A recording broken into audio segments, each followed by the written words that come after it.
Okay, all right. Coming off a tough loss, obviously, Saturday. We'll say this, I'm very proud of our players. I thought they played extremely hard and they played their guts out. Before the game, I said this can be a good measuring stick of where we're at as a team for this year, and what we know after that game defensively, we got a real defense, and very proud of those guys and the way they played. Clemson's offense presents a lot of challenges. Special teams, I feel good about where we're at with our special teams. Our punting game needs to improve, and we'll work hard with that. And then offensively, we didn't get it done the other night. I think the fact we got a new coordinator, we got a new quarterback, got a couple new guys up front, is just going to take a little time. Those guys do understand the areas they need to improve on, and like I said after the game, we are going to be a good offense, and you'll see that group improve each week. Chip has decided to go upstairs. That's really where his comfort zone is. That's where he was the last 2 years at Arizona State. Just feels like he can get a better feel for the defenses and everything that goes with that. Herb will come downstairs. He thinks it'll be a good thing for him to get around his offensive line up front. So those are the changes there, and I think that'll definitely help as far as that's concerned with that. Now, as far as Mercer goes, obviously we're excited. It's homecoming. When I look at them, you can turn on the film, and in all three phases, you can tell they're extremely well coached. They do what they do well, and they play hard. Our message to our team is that this is really about us. We need to play a good overall game, and our team is committed to that, and we're looking forward to practicing today and getting ready to play Mercer. Questions? Gus, do you anticipate any personnel changes on the offensive line? Not at this point right now. What's your assessment of how Jarrett performed? Seemed like he was a little tentative again. Well, he was put in some tough spots. He was hit quite a bit. Obviously, he was harassed in the passing game. But I thought, I thought he played with courage. I thought he fought. And I thought he played extremely hard. Gus, how do you balance the not turning it over by having a little bit of a gunslinger mentality and taking some chances? Yeah, obviously when you don't play well offensively, you tend to look at the things that you didn't get done. You tend to look at the things that need to improve. But one thing that the offense did is they didn't turn the ball over, and that starts with the quarterback. I thought he protected the ball well, and I thought the running backs protected the ball well. Were there any commonalities with the sacks? Obviously 11 sacks is way too many for you. Some things that you thought were in common that you could fix on a short-term basis? Yeah, obviously, we hadn't had 11 sacks before. That's a new thing for us, and we just got to do a better job of putting our quarterback in some different situations. And obviously, when you're going against a dominant defensive line, the for sure passing situations as far as that goes, all those things are correctable, and will be corrected. And like I said, it's 2 games under our coordinator's belt with our players, and just defining what we're going to be and who we're going to be moving forward. And he's got a great understanding of that, and our players do too. Guess why aren't there changes to the offensive line? 11 sacks ties for the most allowed in 5 years in all of college football. Prince State had trouble even the week before. Why aren't there changes when you have 2 graduate transfers in particular? Well, I said there probably won't be changes. We'll see how practice goes. But we believe in our players, I'll tell you that. They were put in some tough situations at times. I got to do a better job. Our coaches got to do a better job of putting our players in better situations. But we believe in those guys. They are going to improve. Like I said earlier, you're going to see it every week. And so I'm not ready to sit here right now and say there's going to be change. We'll see how practice goes. We'll challenge those guys. And like I said, there was put in some tough situations at times against a very talented defensive line. What does Wilson Bell have to do to show that he's worthy of starting on this team? Well, Wilson, just like everybody else, we got to compete, and you earn it in practice. You earn it on the field, and we'll see what happens. Gus, is this change with Chip and Herb, is that a reaction to some of the confusion and scatterbrain stuff that was happening in the game on Saturday? Well, I think as a coach, you always look at how you can improve and what you can do as a coach to make your players better, your side of the football better, and so really it's not an overreaction. It's just more of a reaction to what's best, and really Chip's comfort zone. just being able to see the field, see the defenses. And that was his comfort zone. Originally, he felt pretty strongly he needed to be down there with the quarterback and look him in the eye and all that. But, you learn and you look at things and what's best. And he feels very confident that that's going to help. And I know it will. And then the fact that Herb will be down there with his offensive line, I think will help too. So as a coach, you just look for ways to help your team. And I really believe strong that'll happen. Was that your decision, or did Chip bring it up? Or? No, Chip brought it up, and I totally supported it. And just, I want to make sure he's comfortable, and he'll do that. Does it change at all the dynamic between you and him collaborating as far as he's just going to be a nameless, faceless dude up in the box? Does it help to kind of be able to see him and talk to him and read his? Well, I mean, Kevin Steele's up in the box, and I'm used to, our defense coordinator being up in the box, and so it will not be a factor, as far as anything on the sideline goes. Does it look like during the telecast that you were once again living and dying with every play? You were quite talkative during plays. The perception of this fan base is that you were heavily involved in play calling, even though both you and Chip have denied.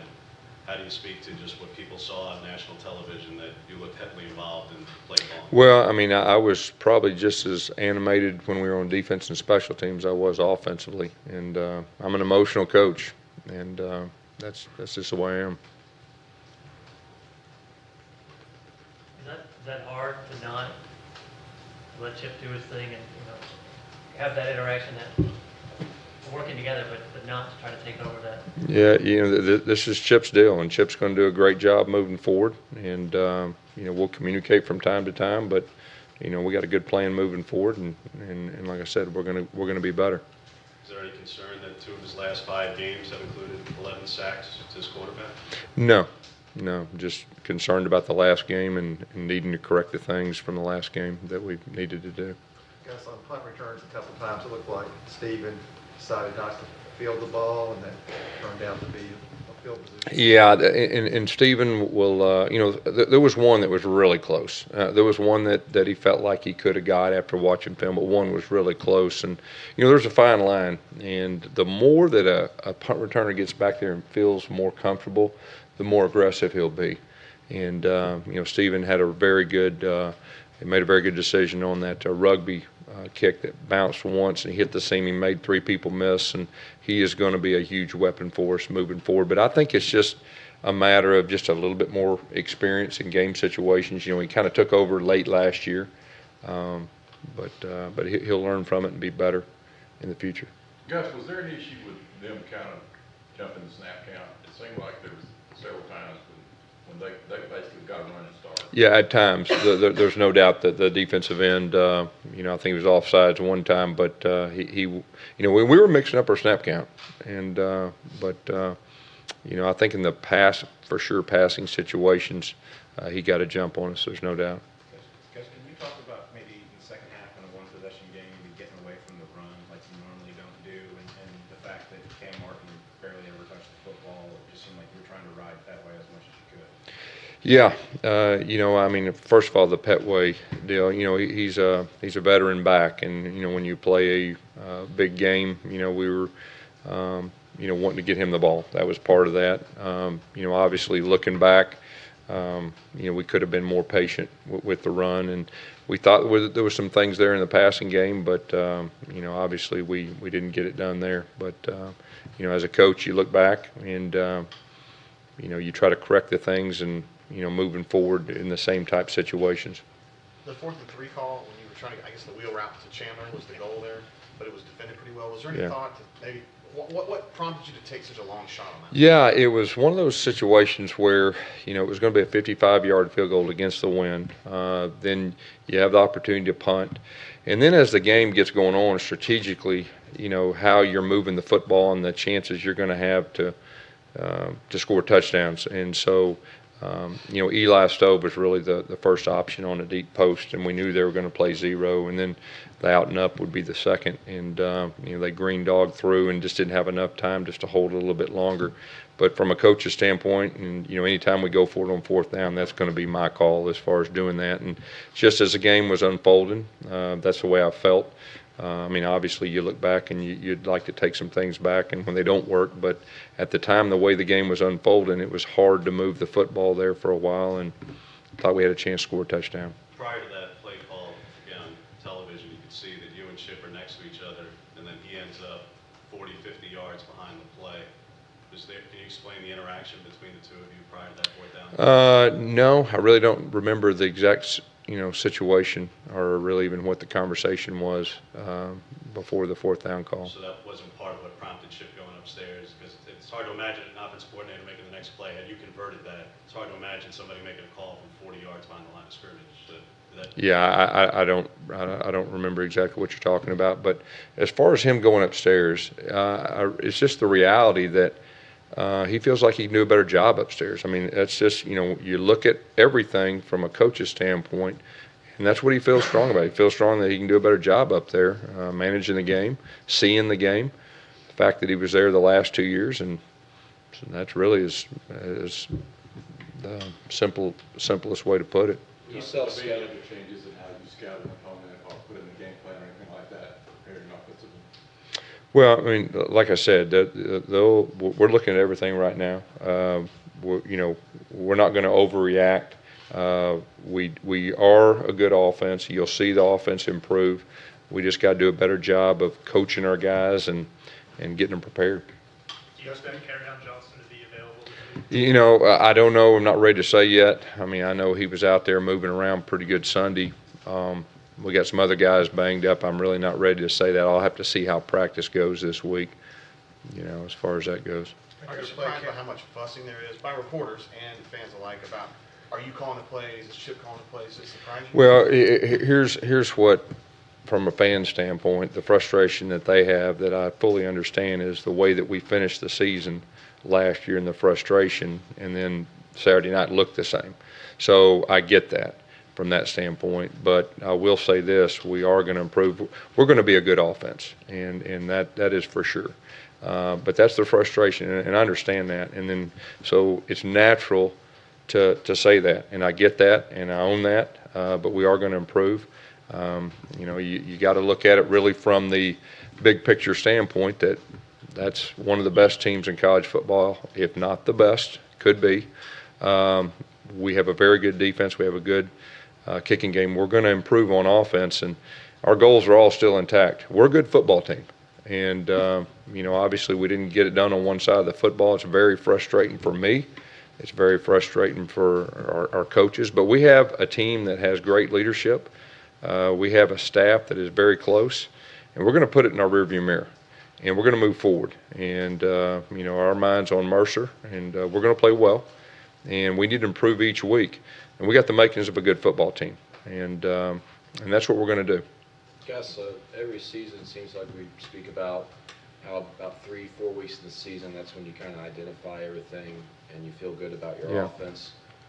And you kind of felt a little bit different going into this season with a new quarterback, but why do you think that every season it takes a few games before you guys get your foot in? Well, just looking at this season, I mean, I think the fact that we have a new coordinator, we do have a new quarterback, a couple new guys up front, and I think the coordinator's learning his offense. His players are getting used to him, and I think that's really the facts of the matter right now. Gus, you talked about the role of the tight end going forward in the offense. You want to see him get more involved? Yeah, I'd like to see him get more involved, and our receivers too. We just got to do a good job of being in balance and being effective. You said that talk about your running game, Chip's passing game, and trying to mix those two together. Is that creating some difficulty? No, I don't think that's creating difficulty. I mean, obviously when we were just putting our guy, when we were in for sure passing situations, just trying to get, more 3rd down and 4 to 6s. We had a lot of 7+s, and those for sure passing situations, really got the best of us with that defensive line. You said that prior to the season, going back to the tight ends for a moment, that it was going to be the biggest difference that you've definitely thrown when Sal Cannell was barely on the field, just why wasn't he a bigger part of the game plan? Yeah, I think Sal was on the field a couple times. I think he was a main target twice. Jalen Harris, we did run a play action down the goal line, and obviously he was covered. So there was some you know, priorities as far as trying to get those guys the ball, but sometimes it doesn't unfold, you know, the way that you thought.